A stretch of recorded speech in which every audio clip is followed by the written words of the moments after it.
after nearly 10 years as a full-time entrepreneur working for myself, I recently made the decision to accept a full-time 9 to 5 job working in an office. Crazy, I know. So, in this episode, I'm going to talk about how this whole thing transpired, why I decided to make this seemingly controversial decision, what it means for my businesses moving forward, and some key questions you can ask yourself when deciding to leave a 9 to 5 or to go back to one. Let's dive in.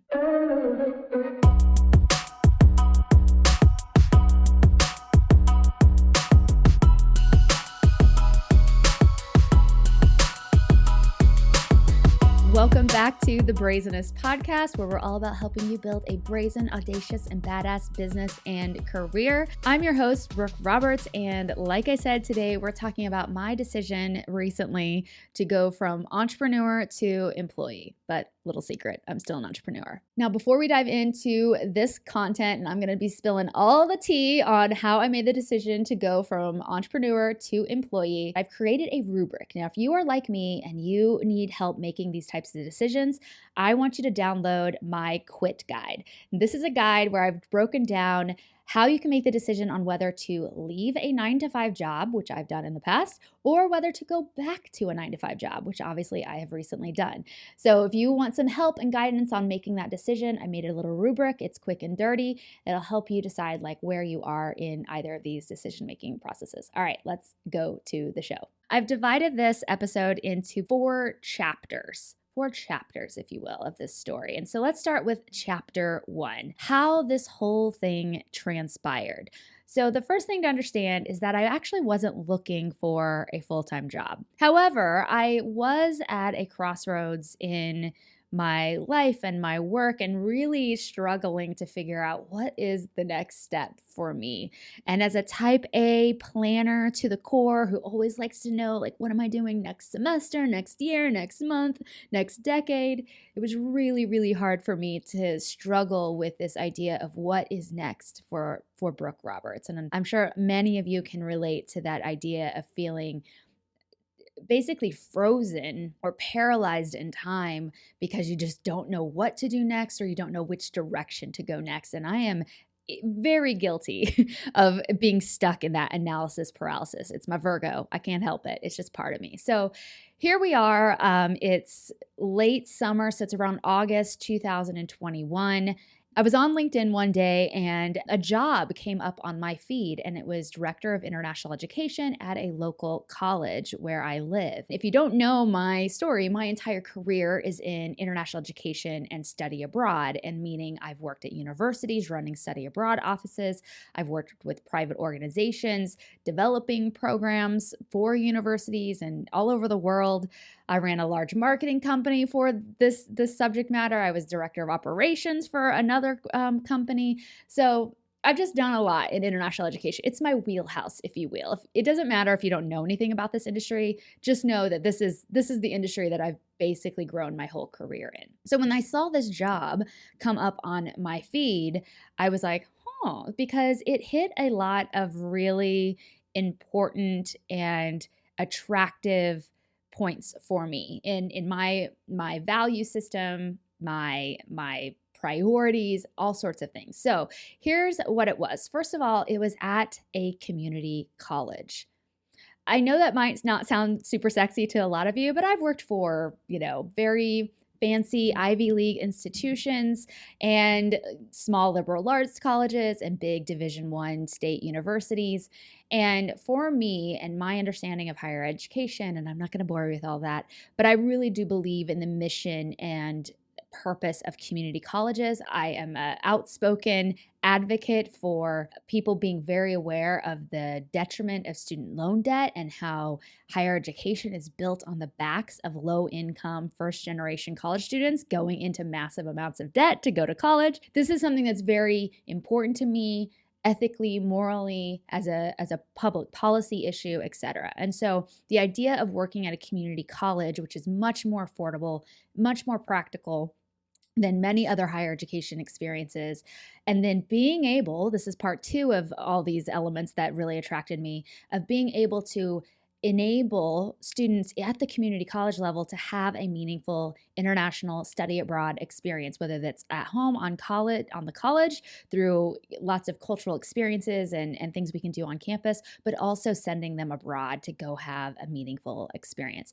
That meaningful experience changed my life as a young student in high school and in college, and I know it's the impact that it can have on people. Being able to do study abroad at a community college, that was amazing. The third thing that really attracted me is that it's in Kansas. And if you don't know that I am like a proud Kansas farm kid through and through, that now you know. This is something that is very near and dear to my heart. You know, there's a lot of people focusing on student populations in more urban environments or suburban environments, but sometimes I feel like those rural kids, those kids that are in the flyover places, they just don't get as much support, but they need it just as much and maybe even more in terms of getting really rich intercultural experiences.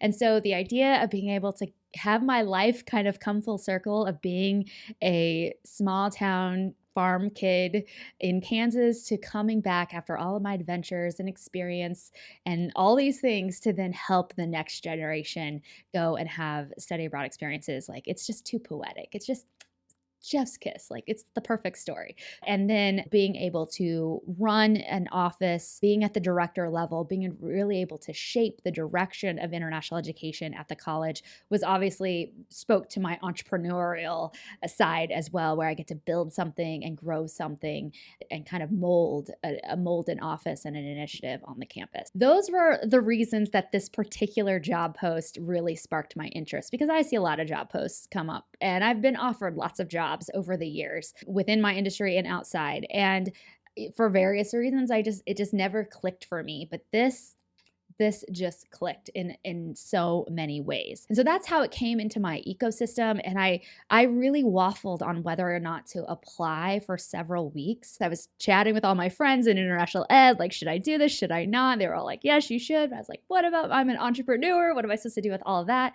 We'll get to that in a second. For me, it was going to be a big decision because not only was it obviously shifting my life in every way, like being a digital nomad, work from home, work from wherever, like that whole mojo I had going on for nearly 10 years, then going back to like showing up in an office at 8 a.m. every day, like wearing like work clothes, like proper leave the house clothes. I mean, this was all going to be a huge shift for me. And so I knew that it was a really, really big decision. Once I made the decision, I'm going to throw my hat in the ring, because what the worst that can happen is I don't get it, right? I applied, I have my notes here. I submitted my application in mid-August.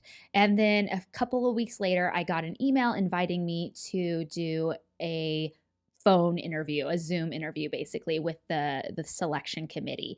But that wasn't scheduled until late September. So basically from the moment I applied in mid-August to late September is about 6 weeks between applying and getting that first interview. Right after that first interview, they invited me to do an on-campus interview, but again, that was scheduled for another month. So at the end of October, I went on campus, I did a presentation, another group interview. About a week after my on-campus interview, I was invited back to do one final interview with the provost, and that was about 30 minutes. And then the next day they called me and they offered me the position.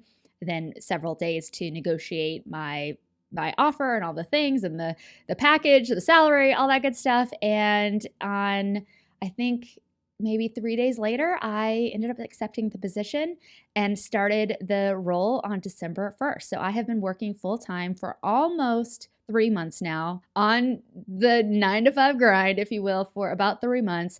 And here's my big takeaway that I will let you all know.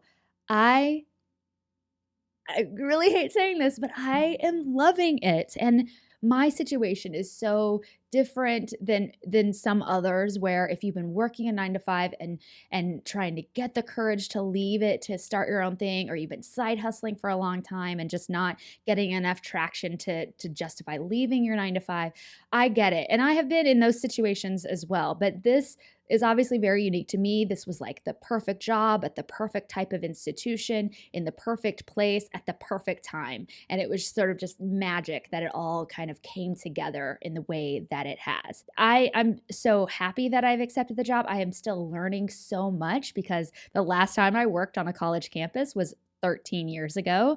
And so a lot of things have changed since I ran a study abroad office at a university. And so I'm learning so much about how the industry and the field have updated and progressed and pivoted, especially over the last 2 years. And it's just been a really fun, I'm going to say it, I'm going to say the F word. It's been really fun so far to take on this new challenge and this new adventure. And so that's how it all transpired. And you are looking at the Director of International Education and Study Abroad at Johnson County Community College outside of Kansas City. So let's move on to chapter 2. Why I decided to go from entrepreneur to employee. But there was more going on than just like, wow, this is a really cool job. Beyond the job being a really amazing fit for me, there were a lot of other things, 4 things specifically, going on behind the scenes that helped me make this decision. The first reason is that I experienced a business evolution that I never wanted. Let me explain. So I have had a company called Inside Study Abroad. I started it as a blog back in 2009 on Blogger, very low tech. But it was just my opportunity to vent and pontificate, if you will, about international education and study abroad. I was working at a university and then other companies while I had this blog on the side. I had no plan for Inside Study Abroad. I just knew it was about study abroad for professionals. I just wrote on it sometimes. And it just started to gain momentum and notoriety and an audience almost on its own, just by the nature of it was a very specific audience. It's talking about a very specific subject. And so it kept going. And if you want the full story of how I became a 6-figure blogger, I have another video about that and another episode all about. I give you the whole story, very granular detail about how that all evolved. But basically, I never had a plan for it. I had started other companies. I had a tech startup that I got investor funding for. I was trying to build that. But Inside Study Abroad always was this thing on the back that just kept coming back at me, coming and pulling me back in. I started making money from people hiring me to be their coach for their career in that space. And then finally, I was just like, you know what? I'm just going to launch an online course helping people with their career.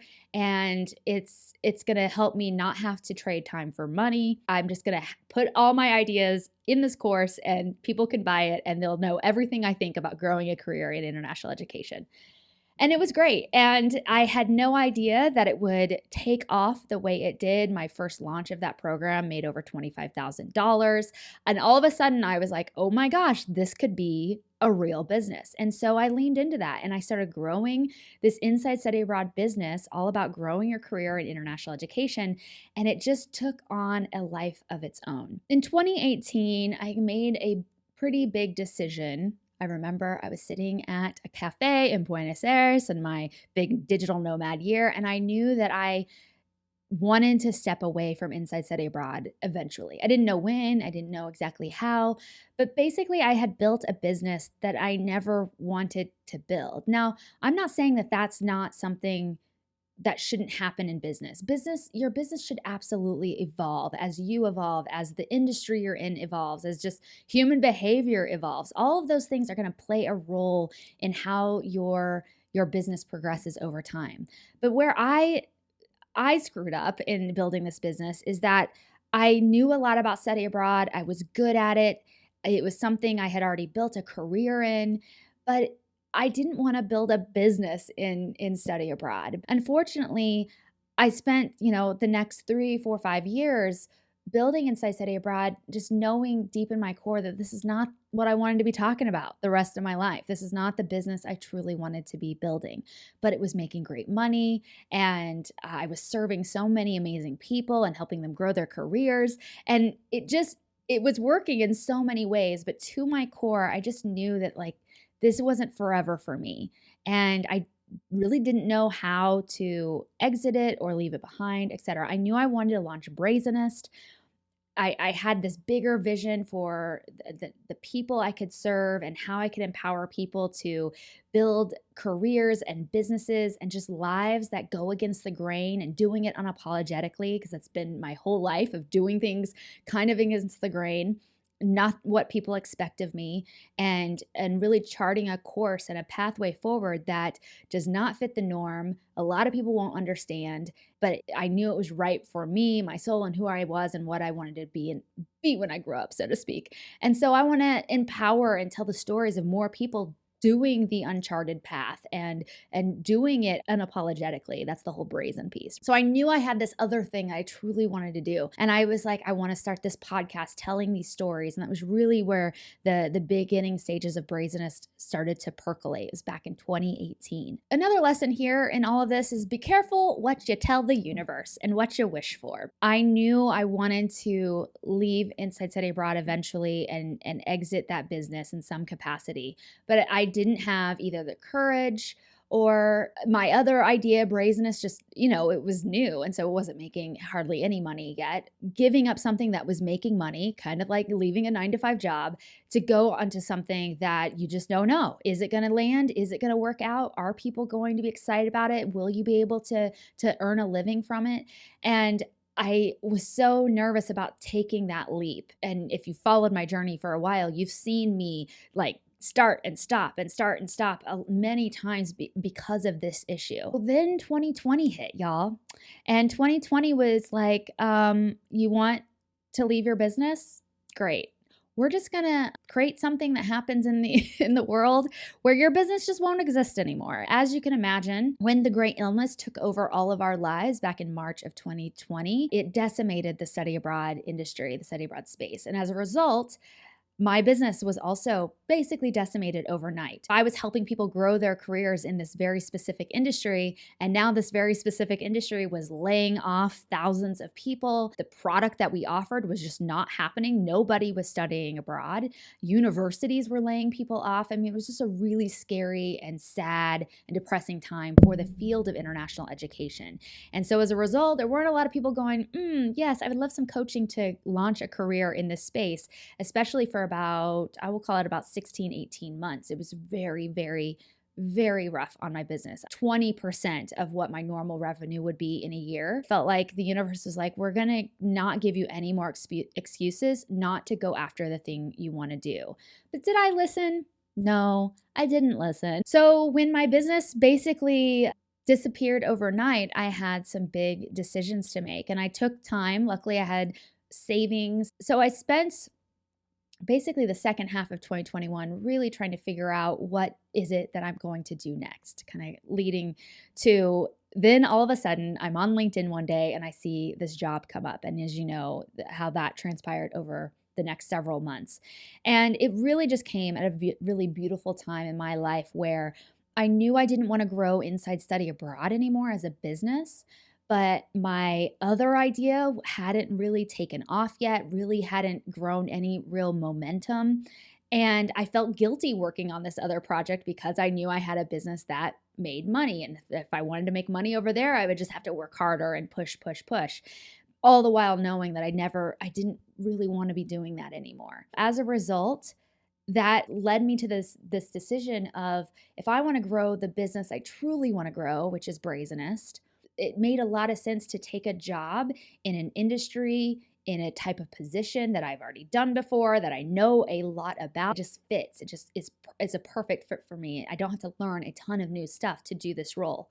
But at the same time, it gives me the financial and the time and the creative bandwidth to really look at Brazenest and test things out and try new things and see what resonates and how I can build that business into something that is meaningful and helpful to my audience and to my people like you. And so that was a big reason why this made a lot of sense for me of taking a full-time job. So the second reason is season of life. I'm just in a very specific season of life. It's not better, it's not worse, but it's just a very specific season. The cool thing about my career is I spent my 20s building a career, specifically in a travel industry. So I got to travel all over the world, meet tons of amazing people, and grow a really strong career and get some great knowledge, skills, and experience in that capacity. Then I spent my 30s building various companies, including Inside Study Abroad, traveling the world as a digital nomad, traveling the world for work and consulting trips, and really getting to live this really brazen, audacious, and badass life, right? Now I'm into the next decade of my life. I find myself in a relationship that I love and with a person who has a much more location dependent life. He can't just bop around the world with me. And I want to be with my dog. And I really like having my nest and having a home that I love. I've done the digital nomad thing. I've done the single girl travel in the world. I've bought a home. I've lived all over the United States. I kind of done a lot. And now I just find myself at a season where I kind of love being in one place. I kind of love just having my daily commute, having that set schedule and predictable life that I know sounds probably really just lame and scary to some, but for me right now this feels really good and I'm really happy and it just makes a lot of sense for me right now. The third reason is that I always see everything that I do in life as just another adventure. And I always measure things by how fun is this experience? How much am I learning from it? What kinds of cool and interesting people am I getting to meet and learn from? And for me, that's kind of how I measure whether or not I want to do something or not. And if I'm like, yeah, this could be really cool and I really have no idea like how it's going to play out, but this could be really fun. I could meet some amazing people. I could do some cool work. That to me is how I make all my decisions in life. And so for me, this is just another adventure. I had someone write to me when I announced on LinkedIn that I was taking this role.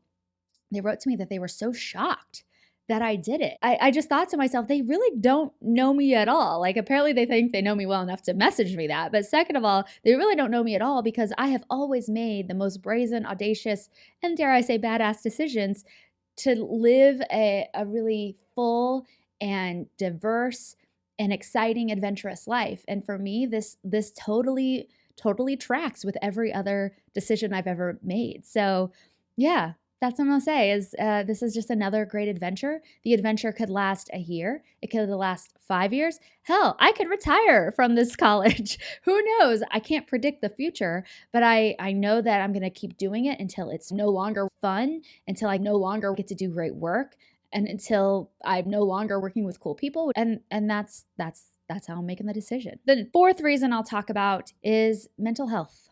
Hey friends, I'm about to talk about depression and suicide, suicidal thoughts. And so if you need to skip over this part or not listen to any of this at all, please do what you know is best for you. I have really struggled with my mental health for a very long time.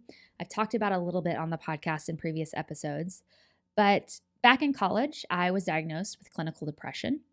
And for various reasons that were cultural, that were just my own ego, so many things at play, but I just never took it seriously. I just thought, oh, depression isn't for me. Like I'm a hardworking Kansas farm kid.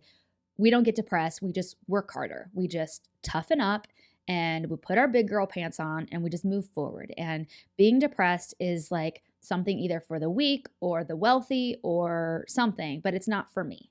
And I definitely had that mindset.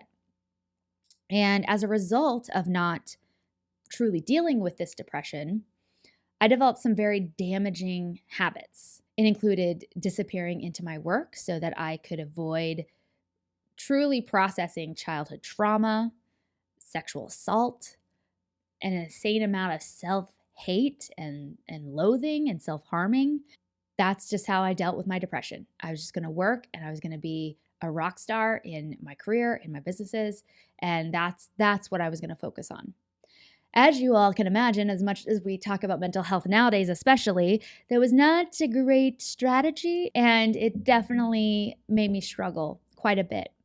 But I actually was really high functioning for a long time. I would have bouts of depression, especially in my go abroad years. That was a really tough time with my depression. But it really came to a head in 2019. Now, people always talk about 2020 being the worst year of their lives. 2019 was the worst year of my life.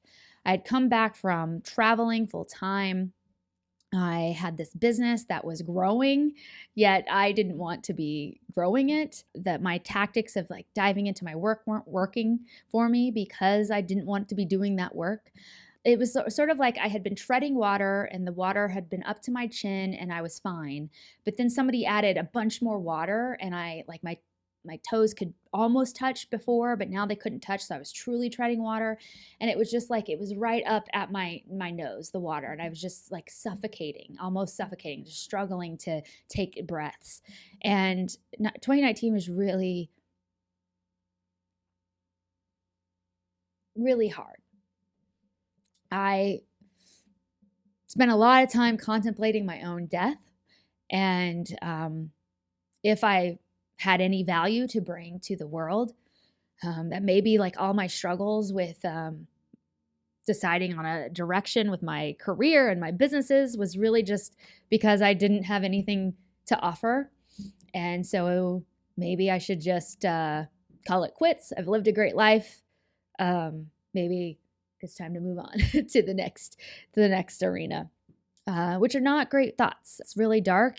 And my way of dealing with really emotional topics is to try to make jokes. And I'm sorry if I offend anyone with my lame jokes here and there in this conversation, but this was what was going on. In 2020, my partner, who is wonderful, he had seen me struggling, going through all of this firsthand.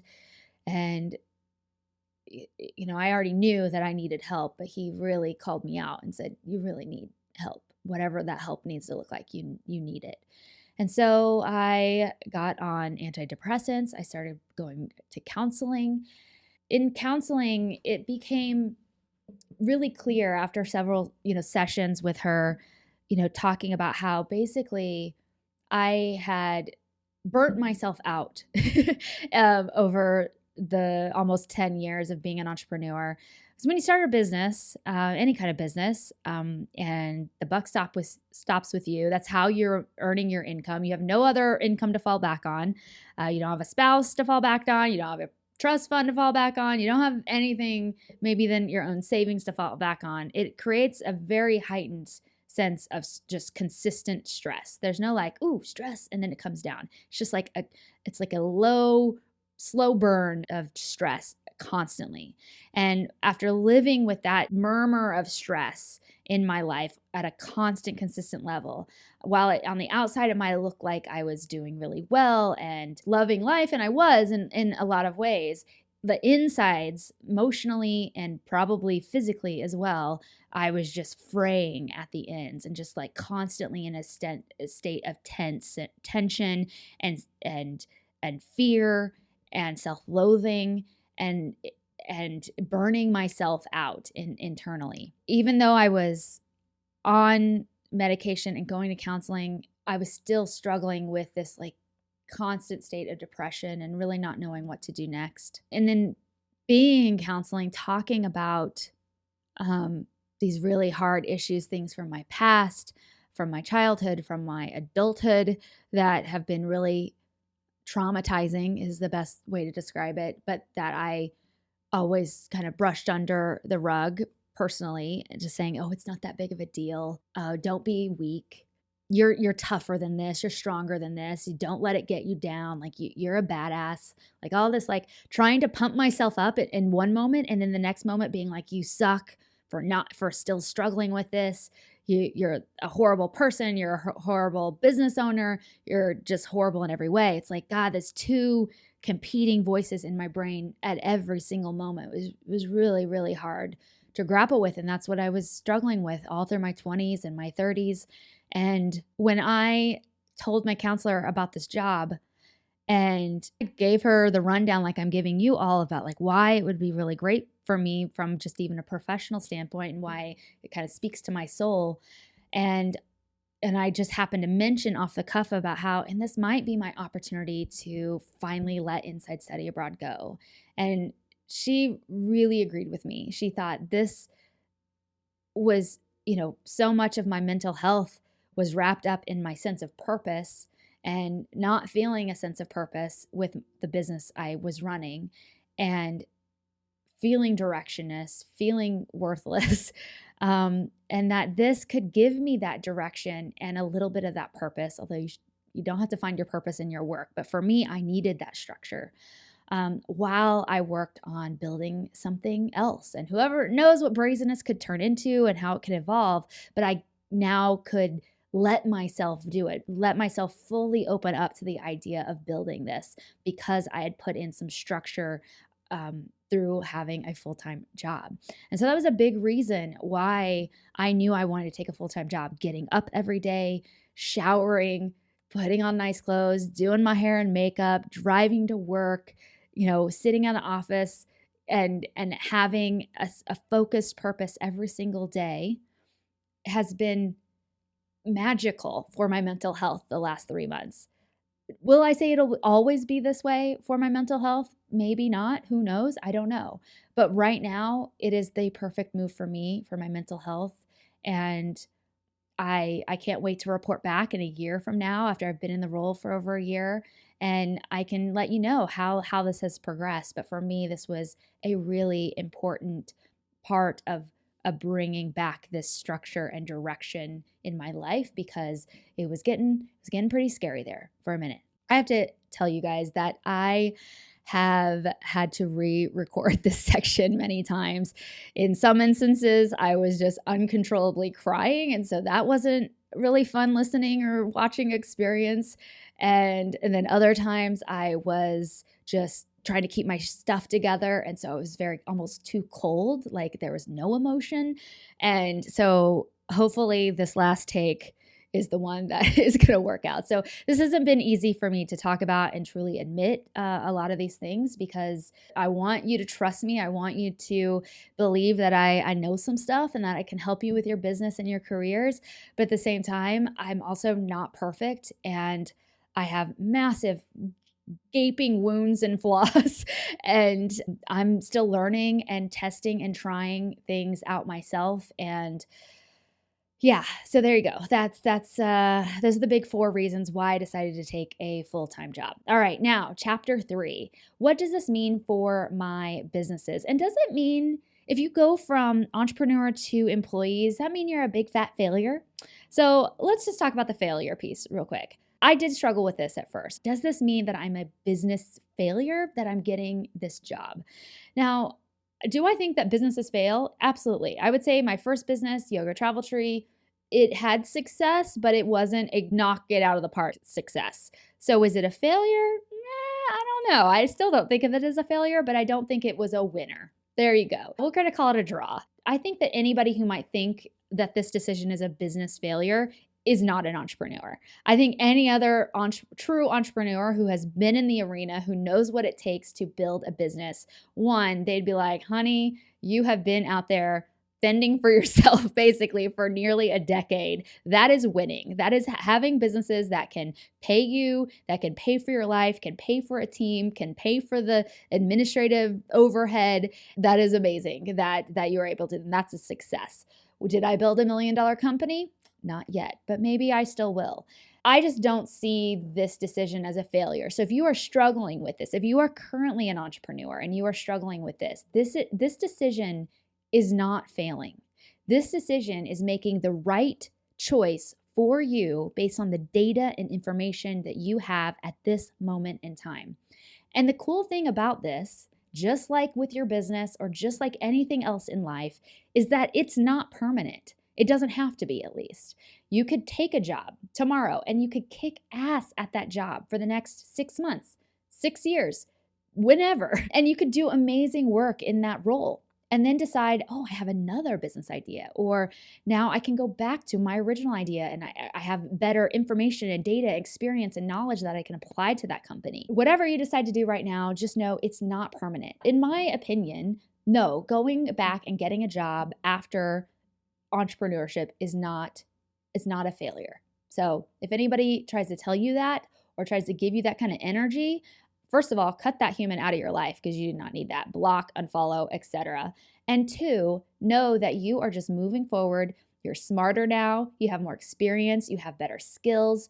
You can do some stuff now that you probably couldn't do before you tried your hand at entrepreneurship. And you're going to take that into any organization and institution that you decide to work in the future, or any company that you decide to build in the future. Chapter 4, the final chapter. This is where I'm going to get into the questions you should ask yourself if you're deciding whether to either leave a 9-to-5 and go full-time into your business, or you're thinking about going back into a 9-to-5 after trying your hand at entrepreneurship for a while. So the first group, deciding on whether or not to leave a 9-to-5. Here are the 4 big questions I think you need to consider. The first is, do you have at least 6 months of runway? That means cash in the bank that can support you and your current lifestyle, meaning you can pay your rent and your student loan payment and your food bill and whatever bills you currently have. Could you support yourself if you were making 0 money over the next 6 months? The second question is, do you have at least 3 months of consistent revenue from your business? So this is assuming that you've been side hustling a little bit and you've gotten some clients or you sold some products and you've made some consistent revenue over the past 3 months. That revenue does not have to mean it's paying for your life yet, but I want it to be consistent and maybe an upward trend even. So did you sign 1 client, then 2, then 3? Did you sell 10 units and then 50 units and then 500 units, etc.?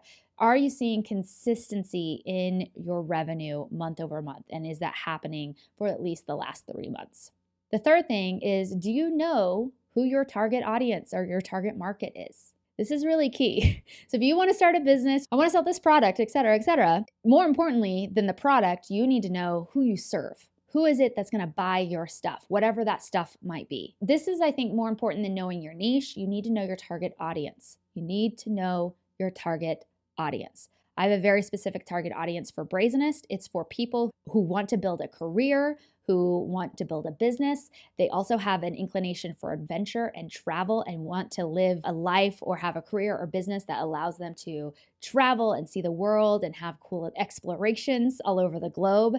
Those are my people. That's who I'm targeting. And so my messaging and my sales copy and my products even are all going to target that specific group of people, which is very different than somebody who wants to build a tech startup, right? That's a very different group of people, and it would be different messaging, different products, etc. So you need to know who your target audience is before you quit your 9-to-5 job. You need to know at a very granular level. Have you consistently implemented a growth strategy for at least 3 to 6 months? This could also be called your discovery strategy, but this is really important. Have you figured out a way to reach this target audience that you've identified? Do you know where they're hanging out? Do you know how you're going to get your product or your brand or your business in front of them? It could be on Instagram. It could be on TikTok. It could be a podcast. It could be a YouTube channel. I can't answer that for you, but it needs to be something. And if you don't know yet, like, I don't know, I'm going to find all these clients, then you are not ready to leave your 9-to-5.